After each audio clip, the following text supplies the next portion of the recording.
ভাই ভাবির সাথে কাজ করার সময় আমি দেখে ফেলায় বাড়িতে কেউ না থাকায় ভাই আমার সাথেও যেভাবে কাজ করল গল্পটি সম্পূর্ণ শুনলে আপনাদের মেশিন দিয়ে টপ টপ করে পানি চলে আসবে, আপনারা হাতের কাজ করতে বাধ্য হবেন, তাই হাতের কাজ করার আগে হাতের কাছে অবশ্যই টিস্যু রাখবেন।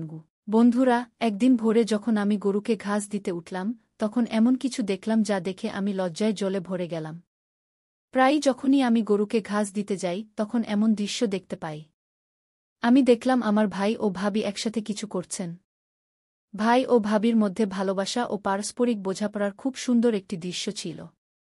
তাদের দেখে আমি এক পলকের জন্য খুব ভালো লাগলাম। যেই ভাবির নজর আমার উপর পড়ল, তিনি হাসতে হাসতে ভাই থেকে আলাদা হয়ে গেলেন এবং গরুর দুধ দোয়াতে চলে গেলেন, আর ভাই বাইরের দিকে চলে গেলেন। আমি ভাবলাম এই সময়ে তাদের একা ছেড়ে দেওয়া উচিত, তাই আমি বাড়ি ফিরে এলাম এবং মনে মনে ভাবতে লাগলাম যে আমার স্বামী তো কখনো আমার দিকে নজর দেয় না, আর আমার ভাই কত রোমান্টিক। যেই আমি বাড়ির দরজায় পৌঁছে তা বন্ধ করতে লাগলাম, তখন পিছন থেকে আমার ভাই এসে বলল, কাব্য, তুমি খুব সুন্দর, কিন্তু তোমার স্বামীর কাছে তো তোমার জন্য সময় নেই। যদি তুমি চাও আমি তোমার সব ইচ্ছা পূরণ করতে পারি। আমি বললাম, ভাই, আপনি কি বলছেন? এ কথা বলে আমি দরজা বন্ধ করার চেষ্টা করলাম, তখন ভাই জোরে দরজা ধরে ফেল এবং তার ইচ্ছা প্রকাশ করল যা মেয়েদের সবচেয়ে বেশি কষ্ট দেয়। তার ইচ্ছা শুনে আমি হতবাক হয়ে গেলাম। তারপর ভাই দরজা ভেতর থেকে বন্ধ করে দিল। আমি পুরোপুরি কাঁপছিলাম, এই ভেবে যে কেউ যেন আমাদের দেখে না ফেলে। ভাই বলল, ডরার কিছু নেই, সবাই মাঠে গেছে, আর তোমার ভাবি গরুর দুধ দোয়াতে ব্যস্ত। মাত্র 10 মিনিটের কথা, কেউ আমাদের বিরক্ত করবে না। গিয়ে কথা বলে ভাই তার সেই ইচ্ছা পূরণ করল যা মেয়েরা সহজে রাজি হয় না, এবং এই সব আমি এই গল্পে বলতে যাচ্ছি। নমস্তে বন্ধুরা, আজকের এই গল্পে আপনাদের স্বাগতম। বন্ধুরা, আমার নাম কাব্য এবং আমি একটি ছোট্ট গ্রামের বাসিন্দা। আমি একটি সাধারণ পরিবারে জন্মগ্রহণ করেছিলাম। আমাদের পরিবারে আমার একটি বড় বোন এবং একটি ভাই আছে, দুজনেই বিবাহিত। এই গল্প সেই সময়ের যখন আমার বয়স 20 বছর ছিল। আমার বোনের বিয়ের 9 বছর পেরিয়ে গিয়েছিল, আর আমার বিয়ের কিছুদিনই হয়েছিল। যখন আমি মায়ের বাড়ি এলাম তখন বাড়ির পরিবেশ খুবই গম্ভীর ছিল। আমার মা মাটিতে বসে কাঁদছিলেন। আমি মাকে জিজ্ঞাসা করলাম, মা, কি হয়েছে? কিন্তু তিনি আমাকে কোনো উত্তর দিলেন না। বাবা দাঁড়িয়েছিলেন, আর তার চোখে গভীর বিষাদ ছিল। বাবা আমাকে কাছে ডাকলেন এবং ভারী স্বরে বললেন, বেটা, তোমার দিদি আমাদের ছেড়ে এই দুনিয়া থেকে চলে গেছে। কি? এ কথা শুনে আমার যেন মাটি সরে গেল। আমি ফুপিয়ে ফুপিয়ে কাঁদতে লাগলাম। আমার দিদির একটি মেয়ে ছিল যে বিয়ের 2 বছর পর জন্মগ্রহণ করেছিল। আমরা সবাই পরিবারের লোকজন দিদির শ্বশুরবাড়ি গিয়েছিলাম, যেখানে তার অন্তিম ক্রিয়া সম্পন্ন হয়েছিল। ধীরে ধীরে জীবন আবার তার স্বাভাবিক গতি ধারণ করতে শুরু করল। দিদির মৃত্যুর 1 মাস পর আমার জিজা তার মেয়েকে নিয়ে আমাদের বাড়ি চলে এলেন। সেই সময় আমি বাড়িতে ছিলাম। জিজার পরিবারে কি আলোচনা হয়েছিল আমি তা জানতাম না। যখন আমি দেখলাম, মা আমাকে একটি ঘরে নিয়ে গেলেন। মায়ের চেহারায় গাম্ভীর্য ছিল। তিনি ধীরে ধীরে বললেন, বেটা, আমার কথা মন দিয়ে শোনো। তুমি জানো যে তোমার দিদি এখন আমাদের মধ্যে নেই, আর তার ছোট্ট মেয়ের দেখভাল করার কেউ নেই। তোমার জিজা দ্বিতীয় বিয়ে করতে যাচ্ছেন। আমরা ভেবেছিলাম যে তুমিই সেই মানুষ যে এই শিশুটির জীবন সামলাতে পারবে। কি? এ কথা শুনে আমি হতবাক হয়ে গেলাম। আমি মাকে জিজ্ঞাসা করলাম, কিন্তু মা, কিভাবে? মা বললেন, বেটা, তোমাকে এই শিশুটিকে রাখতে হবে। এটি খুব কঠিন সিদ্ধান্ত, কিন্তু এটিই একমাত্র উপায়। বেটি, তুমি মানা করো না। আমি তোমার আগে হাত জোর করছি। মায়ের চোখে অশ্রু ছিল, আর তাকে দেখে আমার দিল পসিজ হয়ে গেল। আমি আমার চোখের অশ্রু রুখে বললাম, ঠিক আছে মা, আপনি যা বলবেন আমি তাই করব। মা আমাকে গলায় জড়িয়ে ধরে বললেন, তুমি আমার কথা মেনে আমার হৃদয় থেকে খুব বড় বোঝা নামিয়ে দিয়েছ। এরপর মা তার ঘরে চলে গেলেন। দিদির মৃত্যুর 5 মাস পর আমি সেই শিশুটির দেখভাল করতে লাগলাম। এখন আমার স্বপ্ন ও ইচ্ছার ত্যাগ হয়ে গিয়েছিল। আর নীরজ, যে আমার স্বামী ছিল, সে কি এই শিশুটিকে মেনে নেবে? আমার মনে সবসময় ভয় ছিল। তাই আমার ভাইও আমার সাথে এলেন। যখন আমি আমার শ্বশুরবাড়ি পৌঁছালাম তখন সবকিছু নতুন ও অচেনা লাগছিল। রাতে আমার শাশুড়ি আমাকে বাড়ির একটি ছোট ঘরে বসিয়ে দিলেন। সেখানকার পরিবেশ আমার কাছে একটু অদ্ভুত লাগছিল। বিছানা মাটিতে পাতা ছিল, আর বাড়িটিও সাধারণ মাটির তৈরি ছিল। আমি মাটিতে পাতা বিছানায় বসে আমার আগামী জীবন নিয়ে ভাবতে লাগলাম। কিছুক্ষণ পর ঘরের দরজা খুলল এবং নীরজ ভেতরে চলে এল। সে দরজা বন্ধ করল এবং আমার পাশে এসে বসল। আমি ভেতরে খুব ঘাবড়ে গিয়েছিলাম, হৃদস্পন্দন দ্রুত হচ্ছিল। নীরজ শান্ত কণ্ঠে বলল, কাব্য, তুমি এখানে চলে এসেছ। এটা আমাদের সম্পর্কের নতুন শুরু। আমি জানি এটা তোমার জন্য সহজ নয়, কিন্তু আমাদের এটা সামলাতে হবে। তার কথা শুনে আমার দুশ্চিন্তা কিছুটা কমল, কিন্তু মনে প্রশ্নের ঝড় উঠল। আমি নিঃশব্দে তার কথা শুনতে থাকলাম। সে আমাকে বিশ্রাম নিতে বলল এবং বলল, সময়ের সাথে সব ভালো হবে। সকালে ঘুম থেকে উঠে মনে এক অদ্ভুত অশান্তি কাজ করছিল। গত রাতের জটিলতাগুলো আমাকে ক্লান্ত করে দিয়েছিল, কিন্তু আমি নিজেকে সামলানোর চেষ্টা করলাম। আমি বুঝতে পারলাম এই নতুন জীবনকে বোঝা এবং মানিয়ে নিতে সময় লাগবে। আমি নীরজের সাথে আমার সম্পর্ককে আরও ভালো করে গড়ে তোলার এবং তাকে বোঝার দিকে এগিয়ে যাওয়ার সিদ্ধান্ত নিলাম। সকালে আমার শ্বাস আমাকে জাগিয়ে দিল। রাতের ঘটনাপ্রবাহের পর আমার মন খুব ভারী ছিল। আমি ভাবতে লাগলাম, যদি আমি মাকে এই মেয়েটির জন্য না বলতাম। কিন্তু ভাগ্যকে কে ঠেকাতে পারে? এখন এটাই আমার জীবন। ধীরে ধীরে আমি আমার ভাগ্যের সাথে আপস করা শুরু করলাম। আমার জীবন যেন একটা মেশিনের মতো হয়ে গেল। সারাদিন ঘরের কাজে ব্যস্ত থাকতাম আর রাতে আমার সম্পর্কের বোঝা টের পেতাম। ধীরে ধীরে আমি পরিস্থিতি সহ্য করতে শিখলাম। শ্বশুরবাড়ির সব নারীদের সাথে আমার পরিচয় হতে শুরু করল। তারা তাদের স্বামীদের সাথে তাদের অভিজ্ঞতা এবং সুখের গল্প শেয়ার করত। তাদের কথা শুনে আমার মন খারাপ হয়ে যেত, কিন্তু আমি কখনো কাউকে আমার মনের কথা বলিনি। আমি আমার জীবনের দুঃখগুলো নিজের মধ্যে গুটিয়ে রেখেছিলাম এবং নিঃশব্দে সব সহ্য করে গিয়েছিলাম। আমাদের পরিবেশ খুব সাধারণ ছিল। নীরজ না খুব পড়াশোনা করেছিল, না কোনো চাকরি করত। এই কারণে ঘরের আর্থিক অবস্থাও ভালো ছিল না। দিন যেতে থাকল এবং আমি নিজেকে পরিস্থিতির সাথে মানিয়ে নেওয়ার চেষ্টা করছিলাম। আমি নিজের মধ্যে এই বিশ্বাস জাগাতে শুরু করলাম যে প্রতিটি পরিস্থিতির মুখোমুখি ধৈর্য এবং বুদ্ধিমত্তার সাথে হতে হবে। আমাদের পরিবারের সবচেয়ে বেশি পড়াশোনা করা ব্যক্তি ছিলেন আমার ভাই রাহুল। তিনি একটি সরকারি স্কুলে শিক্ষক ছিলেন এবং তার জমির দেখভাল আমি করতাম। যদিও তিনি তার পরিবার নিয়ে আলাদা থাকতে শুরু করেছিলেন। নীরজের জমি এত কম ছিল যে তার উপর ভরসা করে ঘর চালানো কঠিন হয়ে পড়ছিল। সময় কেটে যাচ্ছিল, কিন্তু আমাদের অবস্থা দিন দিন খারাপ হচ্ছিল। আমার বিয়ে হয়ে গিয়েছিল 2 বছর এবং আমি এখন 22 বছরের হয়েছি। আমাদের কোনো নিজের সন্তান ছিল না এবং সত্যি বলতে আমি সন্তান চাইতামও না। দিদির মেয়ে রিনা, যে এখন 8 বছরের হয়ে গিয়েছিল, তাকে সামলানোই আমাদের জন্য একটা বড় দায়িত্ব ছিল। রিনা আমাকে মা বলে ডাকত এবং আমিও তাকে আমার মেয়ের মতো ভালোবাসতাম। রিনা এখন কিশোরী বয়সে পা দিয়েছিল। তার ব্যক্তিত্ব এবং বুদ্ধিমত্তা বাড়ছিল। সে জানত যে আমি তার আসল মা নই, কিন্তু সে আমাকেই মা হিসেবে মেনে নিয়েছিল। এই সম্পর্ক আমাদের মধ্যে একটি অমূল্য বন্ধনে পরিণত হয়েছিল। ঘরের অবস্থা দিন দিন খারাপ হচ্ছিল। আয়ের উৎস সীমিত ছিল আর খরচ ক্রমাগত বাড়ছিল।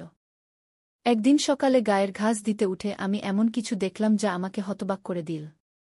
আমি দেখলাম আমার ভাই তার স্ত্রীর সাথে হাসিঠাট্টা করছে। তাদের মধ্যে স্নেহ এবং পারস্পরিক বোঝাপড়া দেখে আমি এক মুহূর্তের জন্য খুব ভালো লাগল। আমি ভাবলাম, কঠিন পরিস্থিতির মধ্যেও সম্পর্কে মাধুর্য এবং পারস্পরিক সহযোগিতা বজায় রাখা কতটা জরুরি। যেই তারা আমাকে দেখল, ভাবি হাসতে হাসতে ভাই থেকে আলাদা হয়ে গেলেন এবং গরুর দুধ দোহাতে চলে গেলেন। আর ভাই বাইরের দিকে চলে গেলেন। আমি ভাবলাম, এখন তাদের নিজস্ব সময়ে একা থাকতে দেওয়া উচিত, তাই আমি বাড়ি ফিরে এলাম। বাড়ির দরজায় পৌঁছে আমি তা বন্ধ করতে যাচ্ছিলাম, এমন সময় পিছন থেকে ভাই চলে এলেন। তার উপস্থিতি আমাকে কিছুটা হতবাক করল। আমি তাকে জিজ্ঞেস করলাম, ভাই, কোনো কাজ ছিল? ভাই হেসে বললেন, না, শুধু তোমার মুখে কিছু অদ্ভুত অভিব্যক্তি দেখে ভাবলাম তুমি ঠিক আছো কিনা। কি তার কথায় একটু খোঁচা লাগল, কিন্তু আমি তা উপেক্ষা করে বললাম, সব ঠিক আছে ভাই। এরপর কিছুক্ষণ থেমে তিনি আবার হাসতে হাসতে চলে গেলেন। যদিও আমি ভাইয়ের আচরণে অস্বস্তি বোধ করছিলাম। যখনই সে আমার কাছাকাছি আসার চেষ্টা করল, আমি নিজেকে সামলে বললাম, ভাই, আপনি যা করছেন তা ঠিক নয়। দয়া করে আমাকে একা থাকতে দিন। সে আমার কথা উপেক্ষা করল এবং আমাকে থামানোর চেষ্টা করল। আমার সাহস ভাঙেনি। আমি দ্রুত আমার হাত ছাড়িয়ে নিলাম এবং আমার ঘরের দিকে দৌড় দিলাম। দরজার কাছে পৌঁছে আমি তা বন্ধ করার চেষ্টা করলাম, কিন্তু ভাই জোরে দরজা ঠেলে ভিতরে চলে এল। তখন আমি বুঝতে পারছিলাম না কি করব, কিন্তু আমি সাহস জোগালাম এবং দৃঢ়ভাবে বললাম, ভাই, এটা ঠিক নয়। আমি তার আচরণে খুবই অস্বস্তি বোধ করছি, দয়া করে এখান থেকে চলে যান। তার মুখে এক মুহূর্তের জন্য চিন্তার ভাব ফুটে উঠল, তারপর তিনি কিছুক্ষণ থেমে বললেন, আমাকে ক্ষমা করুন, আমি কিছু ভুল করার ইচ্ছা করিনি। এরপর তিনি তৎক্ষণাৎ ঘর থেকে বেরিয়ে গেলেন। আমি স্বস্তির নিঃশ্বাস ফেললাম এবং ভাবলাম যে আমাকে আরও বেশি সতর্ক থাকতে হবে। সেই দিনের পর থেকে আমি ভাইয়ার থেকে কিছুটা দূরত্ব বজায় রাখলাম এবং পরিবারের সব সদস্যের সাথে বেশি সময় কাটাতে শুরু করলাম, যাতে এমন পরিস্থিতি আর কখনো না আসে। আমি ভাইয়াকে বললাম, আপনি যদি আমার সম্মান চান, তাহলে এখনই এখান থেকে চলে যান, নইলে আমি সবকিছু পরিবারকে জানিয়ে দেব। কিন্তু ভাইয়ার উপর আমার কথার কোনো প্রভাব পড়ল না। তিনি হেসে বললেন, তুমি যা ইচ্ছা তাই করতে পারো, আমার কিছু যায় আসে না। কিন্তু তুমি জানো কাব্য, তুমি খুবই সুন্দর। প্রথমবার দেখার পর থেকে আমি তোমার দ্বারা খুবই প্রভাবিত। এ কথা শুনে আমি কিছুক্ষণের জন্য চুপ হয়ে গেলাম। আমার মনে নানা চিন্তা ঘুরপাক খাচ্ছিল। আমার স্বামী কখনো আমার প্রশংসা করেনি, না কখনো আমার অনুভূতি বোঝার চেষ্টা করেছে। ভাইয়ার কথা আমাকে কিছুটা অস্বস্তি দিচ্ছিল এবং আমি নিজেকে সামলানোর চেষ্টা করছিলাম। আমি তাকে থামিয়ে বললাম, দয়া করে আমাকে ছেড়ে দিন, আমরা অন্য দিন এইসব করব। আমার কথায় ভাইজা কিছুটা চুপ হয়ে গেলেন, কিন্তু তবুও তিনি থামলেন না। তিনি বললেন, ঠিক আছে, আমি আবার কোনো দিন তোমার জন্য অপেক্ষা করব। এই মুহূর্তে আমি নিজেকে পুরোপুরি সামলানোর চেষ্টা করছিলাম। আমার একমাত্র চেষ্টা ছিল এই পরিস্থিতি থেকে বেরিয়ে আসা এবং নিজেকে নিরাপদ রাখা। আমি কিছু না বলে আমার ঘরে চলে গেলাম। কিছুক্ষণ পর আমি বাইরে এসে বাড়ির পিছনের দিকে যাওয়ার সিদ্ধান্ত নিলাম, কিন্তু ততক্ষণে ভাইজা চলে গিয়েছিলেন। আমি ফিরে এসে নাস্তা তৈরি করতে লাগলাম এবং রিনাকে স্কুলে পাঠিয়ে দিলাম। কিন্তু আমার মন কোথাও লাগছিল না। ভাইয়ার সাথে হওয়া ঘটনা বারবার আমার মনে আসছিল। দুপুরের সময় যত কাছে আসছিল, আমার অস্থিরতা তত বাড়ছিল। একটার মধ্যে কয়েক মিনিট বাকি ছিল, তখন আমার শাশুড়ি ঘরে এসে বললেন, বউ, আমরা খেতে যাচ্ছি, তুমি দরজা বন্ধ করে দাও। আমি উঠে বাইরে গেলাম এবং শাশুড়ি শ্বশুর খেতে যাওয়ার পর দরজা ভেতর থেকে বন্ধ করে দিলাম। আবার আমি আমার ঘরে চলে গেলাম। বাড়ির আঙিনায় আগে থেকেই একটি দেয়াল ছিল। আমার কোনো ধারণা ছিল না যে যদি আমি সেখানে না যাই তাহলে কি হবে। আমি আমার ঘরে ভয়ে ভয়ে বসেছিলাম এবং নিজেকে তিরস্কার করছিলাম, ভাবছিলাম, হায়, যদি আমি শাশুড়ি শ্বশুরের সাথে খেতে চলে যেতাম। তখনই হঠাৎ সেই ঘটনাটি ঘটল যা আমার ভয় ছিল।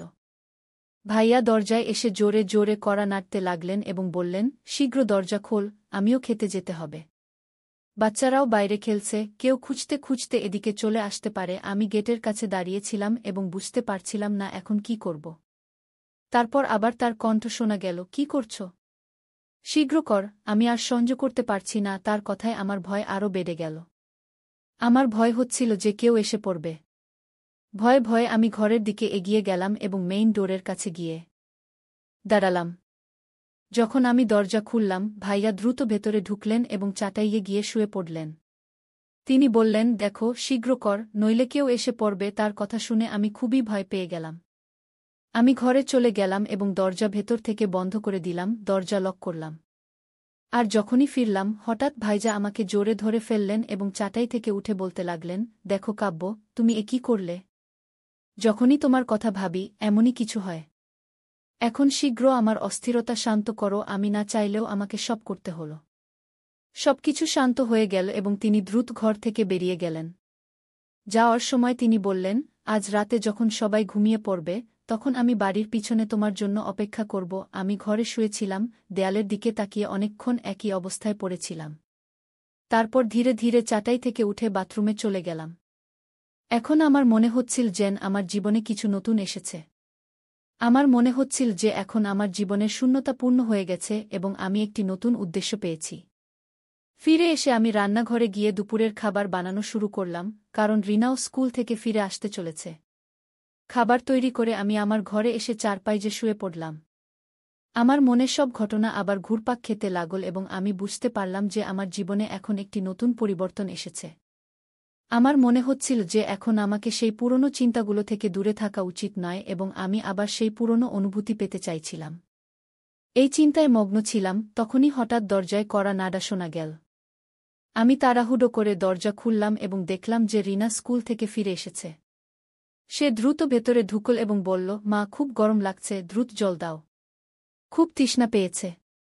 রিনা দ্রুত তার ঘরে চলে গেল এবং আমি তাকে দেখতে থাকলাম। এখন রিনা বড় হয়ে উঠছিল, গরমের কারণে তার গাল লাল হয়ে গিয়েছিল। আমি রান্নাঘরে গিয়ে একটি গ্লাস জল নিয়ে তার কাছে এলাম। তাকে জল দিতে গিয়ে আমি তাকে দেখতে থাকলাম। এখন তার মাধুর্য এবং আকর্ষণ স্পষ্টভাবে দেখা যাচ্ছিল। তাকে দেখে আমার খুব ভাল লাগছিল। কিন্তু যেই সে আমাকে দেখল, সে বলল, কি দেখছ মা?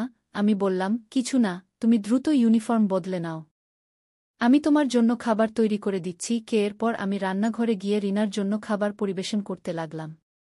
ঠিক তখনই দরজায় কড়া নাড়ল। আমি রিনাকে দরজা খুলতে বললাম এবং সে দরজা খুলতে গেল। আমার শ্বশুর শাশুড়িও ক্ষেত থেকে ফিরে এসেছিলেন। আমি সবার জন্য খাবার বের করলাম এবং আমরা সবাই মিলে দুপুরের খাবার খেলাম। খাবার খাওয়ার পর আমরা সবাই নিজ নিজ ঘরে বিশ্রাম নিতে লাগলাম। রিনা এবং আমি একই ঘরে ঘুমাতাম। যখন নীরজ বাড়িতে থাকতেন তখন রিনা তার দাদির কাছে ঘুমাত। কিন্তু যেদিন থেকে নীরজ গুজরাত গেছেন সেদিন থেকে রিনা আমার কাছেই ঘুমাতে শুরু করেছে। সে আমার কাছে এসে চারপাইয়ে শুয়ে পড়ত এবং আমি তার চুল আঁচড়াতে শুরু করতাম।